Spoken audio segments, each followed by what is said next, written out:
কয়েক মাস আগেই ভবনটি ছিল ক্ষমতার কেন্দ্রবিন্দু।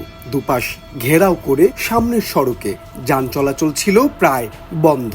রাজনৈতিক সভা সমাবেশে হাজির হতেন প্রভাবশালী নেতা ও মন্ত্রী এমপিরা।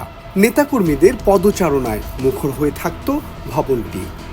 অবাক করা ব্যাপার হলো, সেই ভবনটি এখন ব্যবহার হচ্ছে টয়লেট হিসেবে। ছাত্র জনতার অভ্যুত্থানে শেখ হাসিনা ভারতে পালানোর পর বদলে যায় আওয়ামী লীগের কেন্দ্রীয় কার্যালয়ের চিত্র। চকচকে ভবনটি এখন কেবলই ধ্বংসাবশেষ।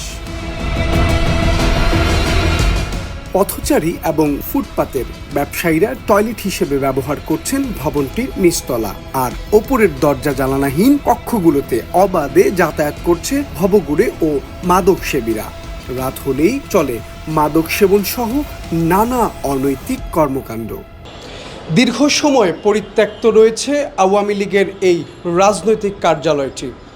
গণমাধ্যম সহ সোশ্যাল মিডিয়ায় বারবার উঠে এসেছে এই কার্যালয়টি এখন মাদক সেবীদের অভয়ারণ্য। এমন একটি চিত্র আমাদের চোখে পড়েছে, সেটি এখন আপনাদের দেখাতে চলেছি। দিনের বেলায় তেমন আনাগোনা চোখে না পড়লেও সন্ধ্যা হলেই মাদকাসক্ত এবং যৌনকর্মীদের আনাগোনা বেড়ে যায় গুলিস্তানে অবস্থিত আওয়ামী লীগের কেন্দ্রীয় এই কার্যালয়ে। পুলিশের নাকের ডগা দিয়েই কারবারিরা এখানে অবাধে করছেন মাদক ব্যবসা। আওয়ামী লীগ কেন্দ্রীয় কার্যালয়ের 7ম তলায় এই মুহূর্তে অবস্থান করছি আমরা।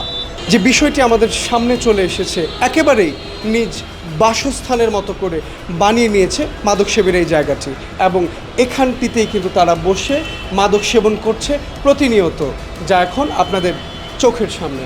ভবনের 8 তলা উপরে উঠতেই সময়ের আলোর ক্যামেরায় ধরা পড়ল ঘুমন্ত অবস্থায় 2 ভবঘুরে। ঘুমাচ্ছেন নিশ্চিন্তে। কয়েকবার ডাকার পরেও মেলেনি সাড়া। পাশেই মিলল মাদক সেবনের আলামত।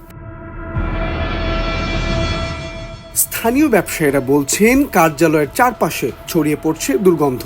ওপরের তালাগুলোতে দেখা যাচ্ছে মাদকসেবী ও ভবঘুরেদের অবাধ বিচরণ। কেউ কেউ বলছেন ভবনটিতে চলছে মাদক সেবন ও দেহ ব্যবসা। ভবনের ছোট ছোট ঘরে দেখা মিলল কাঁথা বালিশ ও বিছানা সহ থাকার ব্যবস্থা।